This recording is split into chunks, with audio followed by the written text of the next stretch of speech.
There's continuous oil spills and malfunctioning of oil infrastructure in the Amazon, and without checks and balances or like an independent organization to oversee what's going on, it goes unchecked. Welcome to Growing Impact, a podcast by the Institute of Energy and the Environment at Penn State. Each month, Growing Impact explores the projects of Penn State researchers who are solving some of the world's most challenging energy and environmental issues. Each project has been funded by the Institute's Seed Grant program that grows new research ideas into impactful energy and environmental solutions. I'm your host, Kevin Slyman. The Amazon is teeming with vast biodiversity and carbon-collecting plant life. It also contains about 2% of the world's oil reserves. In an area spanning the countries of Ecuador, Peru, and Colombia is an enormous 521,000 square mile area, about the size of Colorado, New Mexico, Montana, and California combined, that's designated for oil and gas drilling and extraction. However, this development has come at a significant cost. Oil spills, toxic chemicals, and the growing industrial infrastructure have left lasting scars on the land and waterways.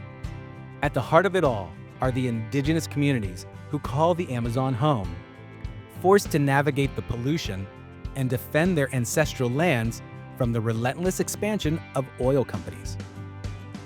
To address these pressing challenges, a team of researchers is collaborating with indigenous communities in the Amazon to strengthen their engagement with oil companies and to create a community-driven map documenting the environmental impacts of drilling. Belen, Rachel, Sophia, thank you so much for coming on Growing Impact and being here and talking with me. Can you introduce yourselves? Can you provide your name, a title, and a brief background on your research? My name is Belen Garoña. I'm originally from Ecuador. I am an assistant professor in the geography department, and I'm a feminist political ecologist. I know that's difficult to understand, that a very specific jargon. But what I do basically in my research is to understand how place, space, and scale become spaces of power that are racialized and gendered within, the mainstream hierarchical categories we have created.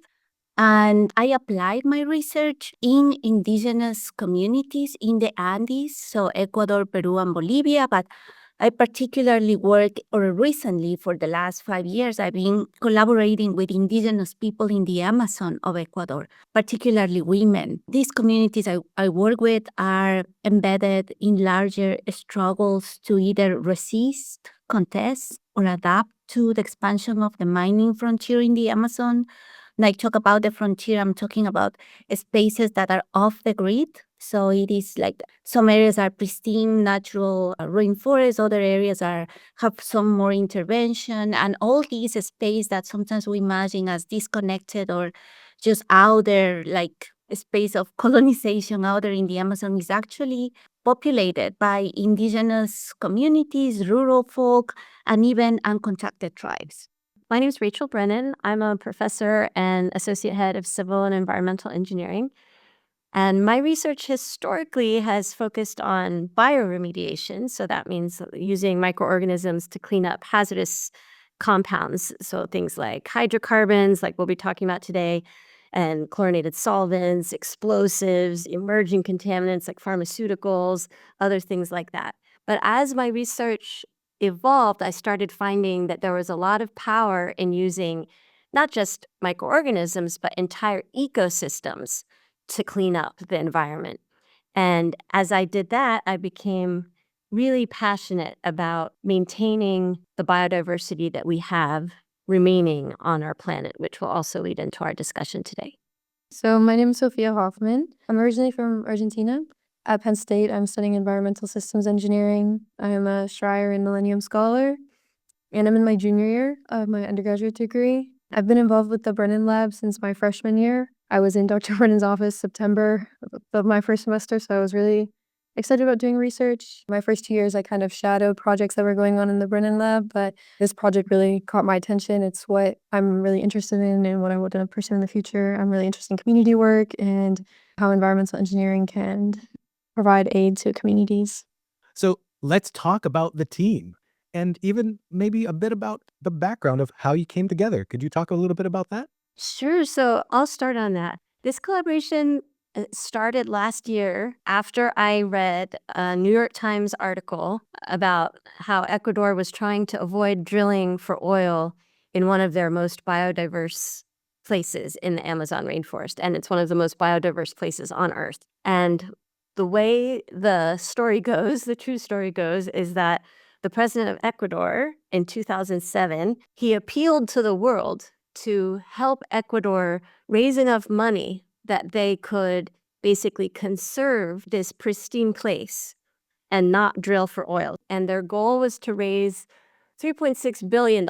And some countries contributed, but not enough. And they only got about 13 million out of the 3.6 billion. And the idea behind asking for it was that they recognized that the value of what was above ground, the biodiversity of the forest, the indigenous lands, the capacity of the forest to absorb carbon and store carbon to resist climate change, all of that was worth infinitely more than the oil beneath it. And so the idea was very compelling. It was a wonderful idea, but it failed.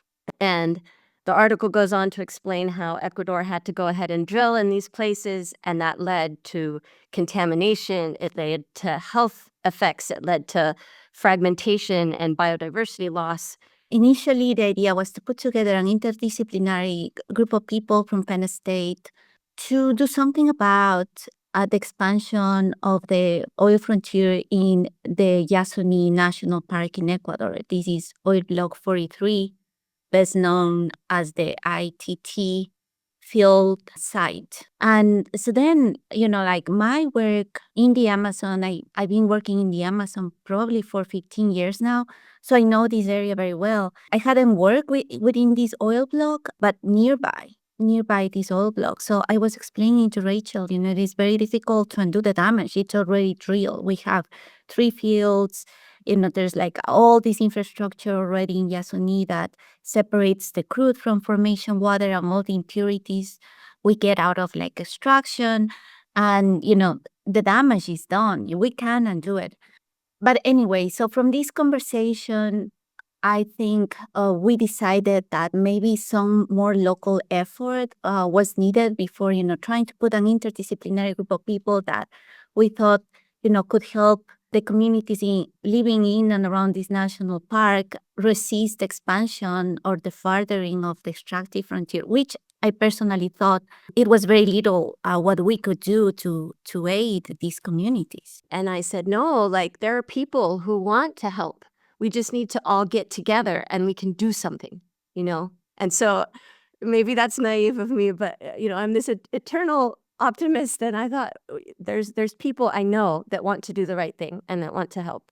So we started trying to form a team, and the IEE seed grant opportunity came up, and we thought, well, this is it. This is the first way we can start working together. I suggested we needed to depart from indigenous knowledge and indigenous needs and even indigenous ways of understanding the world, which I call indigenous epistemology. So we needed to depart from those frameworks in order to come up with an idea. And why it is necessary to bring indigenous voices, it's because the only way to protect these forests, these pristine forests and this biodiversity in the Amazon is by empowering local communities to continue to do stewardship of the land. Because the reason the Amazon hasn't disappeared, it's because the people that live in the Amazon are highly dependent from those resources. They drink, trade from the streams, they fish, they hunt. So it is in their interest that these ecosystems are healthy, and when there's any threat, they would organize. They have been resisting extraction since colonial times. So that was the idea for this grant. We agreed to build a methodology to assess environmental contamination by hydrocarbons and PFAS near sites where there has been oil spills or water formation spills, but we were going to depart from either indigenous traditional knowledge of the territory and, if possible, include indigenous epistemology or non-Western ways of thinking about these problems. Can we walk through the project and the overall goal of the project? What are you working on with your team? The goal was to combine Belen's work with the people there and her knowledge of the geography of the region with my expertise in chemical contamination, and to link what the indigenous understand about what's happening to their environment and to their bodies with chemical data that we would collect and have run in a lab. So the sum of those two bodies of knowledge, the indigenous and the Western knowledge together, might be able to give us more information than either of them individually. And so that was the main goal of the project, with ultimately being able to provide a way that the local communities can monitor their environment using Western techniques that could be used in a court of law to defend for the protection of their lands. It is important to note that this knowledge, like, for example, this project was focused on doing an independent study of water and soil in the territory of El Eden and assess hydrocarbon presence on both, but also to bring soil samples back to the university in order to conduct a PFAS study. PFAS are forever chemicals, and probably Sophie or Rachel can explain more about this later. And why? The reason is because there's like continuous oil spills and malfunctioning of oil infrastructure in the Amazon, and without checks and balances or like an independent organization to oversee what's going on, it goes unchecked. There's very little accountability on, like minimal industrial standards as related to environmental practices, and indigenous communities who have been completely or are partially disconnected from the centers of power, have little access to Western education, very little political power, have really very limited chances to participate in discussions that will define the quality of their environment and obviously their own survival. So when they understand better, what is extraction? What does the extraction process entail? What kind of chemicals are present during the extractive processes? They feel they have more power and they have a better understanding of what is going on in their own ancestral home. So when they have to sit down with the oil company in order to negotiate or renegotiate whatever they are supposed to discuss, they are better informed. People listening may not understand why we were checking for PFAS. This is about oil extraction, so it makes sense. We're going to check for total petroleum hydrocarbons, which indicates how much oil spill damage there's been. But hydrocarbons degrade very quickly in the environment. They cause damage, but they also degrade. And so there was a chance, especially in such a place as the rainforest in this equatorial region, that the hydrocarbons will have degraded significantly and inhibit our ability to see where contamination may have been spilled in the past. But PFAS is commonly used in drilling fluids. And drilling fluids are a mixture of many, many chemicals, and often those chemicals are more toxic than the hydrocarbons that are present in the oil. And so we had some evidence that in Native American lands here in the United States that have heavily been drilled for oil, that they also have extensive PFAS contamination.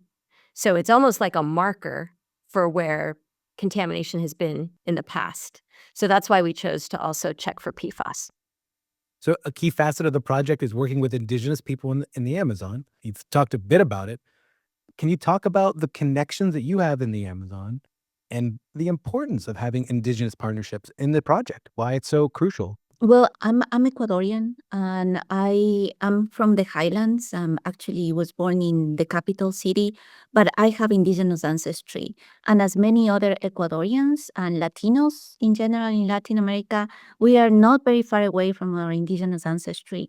I am 2 generations removed. And so people like me have a very clear understanding of the processes that led into the alienation of our identities, but also of the very, I would say, violent histories that have removed our ancestors from the land and have basically destroyed the indigenous community fabric, right? basically through those processes that are state-led, you can get rid of indigenous communities. So when thinking about the Amazon, I can see that those same practices to alienate indigenous people and force them into productive schemes and force them to be more reliant on the markets rather than their forests is a really good strategy to eliminate indigeneity, to eliminate communities, to get rid of the people that are stewards of the land so they can access natural resources in an easier way. This idea that the West can save nature, that can save Mother Earth, I think it's very misguided because what is missing in this Western understanding of nature is that our bodies are extension of the territory, that we are part of this fabric that is made out of interdependencies of everything in the ecosystem. So it's not that we can save the Amazon rainforest. We can save ourselves if we figure out a way to make sure those forests are not going to die. There's no way we are going to save the Amazon rainforest unless we see our own bodies being threatened by these threats. So if we don't make those connections that emerge out of indigenous knowledge, I think there's no battle to be won. So this all leads me into this explanation that indigenous knowledge, traditional knowledge of the territory, and also indigenous epistemology should be at the center of decision-making, or policy and decision-making processes, because they are the ones that know what is needed to keep these ecosystems alive. One thing I really learned and resonated with was just the destruction of culture, how this slow genocide that's happening. One of the struggles I had was trying to communicate with these the indigenous communities. People 40 and over still speak Quechua. There's still some in touch with their culture and attached to the forest, I guess, where kids my age who I was around can understand but can't really speak. And there's really a lack of there's no way to communicate. And this lack of communication reflects in all ways, in everything.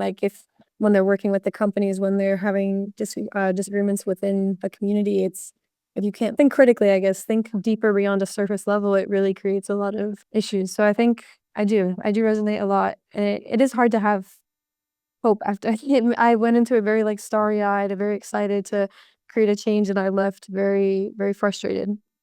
It's upsetting.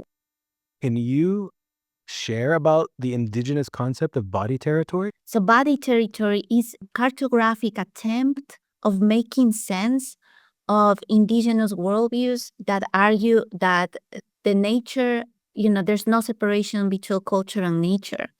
Indigenous people, particularly women, would describe or would assess, for example, contamination in a parallel way in which they can, if they observe contamination in their territory, in their ancestral land, they knew for sure there was a parallel in their own bodies because they have a deep understanding of how their bodies are dependent on these natural resources. So to talk a little more about mapping, one of the project's products will be a detailed map of the pollution from oil extraction. Is there any more to add or any more to talk about this map and its value? It was really incredible to watch this community come together and build this map. I know Benin had mentioned it, the thinking and it's not very linear.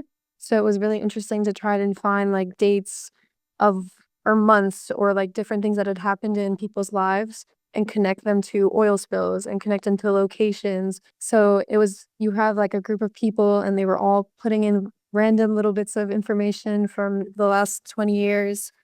And we were able to put together a whole map of locations, what kind of spills, what platform they came from. And it was very much the community, it's led by the community. So it's very empowering to see the community come together. And it's important to know these are oral communities. It's not like they have documents or they keep track of what's going on. So when you want to gather all this information, you need to have people that has been interested in, tracking down all these events and that are interested in, documenting these. Yeah, they don't keep track of timelines as we do, right? So when we are trying to put together a timeline or the oil spills it is very difficult. And maybe you, Sophie, can give them some examples of why it is so difficult. So we held a 2-day workshop, and the first day was kind of just, this is what pollution is. They live it every day. They're suffering the effects directly. But if you ask them to define what is pollution, it's a completely different story. So I had some the next day when we went like reviewed it, they could kind of say like, oh, okay, PFAS is forever.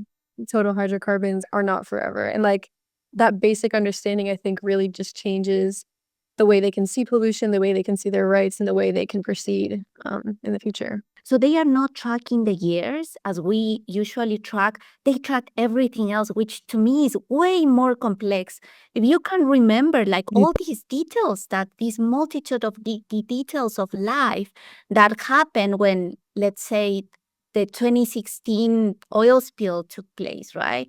Like it is so complex. But yeah, for us to pin down a date, a location, and an area that could have been exposed to the contamination, we would have to go all over all this other information. And we both come from like a very Western perspective, obviously. So like my Western brain thinks linearly, and it's so hard of like, oh, just give me the year or just give me. But families were talking about what they might have purchased the year, like down to purchases and down to like very little things. And I remember Berlin had shown me this video of a different tribe, the Guarani, and they were talking about how like us as Western people are goori, we're blind, and we don't understand the world as they see it, and all the knowledge they have, and how we can choose to be goori, we can choose to be blind and not appreciate the world, the jungle of the forest that they know, or we can allow them to show us. So I think that kind of feel like it's just a different way of thinking, and though it's more difficult, it just shows like their vast understanding. And ultimately, to explain to our Western listeners, the purpose of the map is to be able to eventually hold the oil companies accountable, because they are able to do horrendous things in the jungle when they think no one is looking. But there are people who remember, and we can figure out where these spills happened so that in the future maybe we can get them to stop. Putting faces to the people that are going to be impacted by this research just makes it so much more important. And I think if more students could meet these people and understand their struggles and just talk with them and understand who they are, they would feel the same way. So I hope more undergraduates get involved. I love research. I think it's just an incredible way to get involved on campus, but also just to kind of figure out who you are and where you want to go. And I have great mentors, so it's been easy. Thank you so much for spending time with me and talking through this. Sophia, Belen, and Rachel, thank you very much. I really appreciate your time. Thanks, Doug. Thank you. This has been Season 5, Episode 8 of Growing Impact. Thanks again to Belen Noronha, Rachel Brennan, and Sophia Hoffman for speaking with me about their project. To watch a video version of this episode and to learn more about the research team, visit iee.psu.edu/podcast. Once you're there, you'll find previous episodes, transcripts, related graphics, and so much more. Our creative director is Chris Komlenik, with graphic design and video production by Brenna Buck, marketing and social media by Tori Indaviro, and web support by John Staffinger.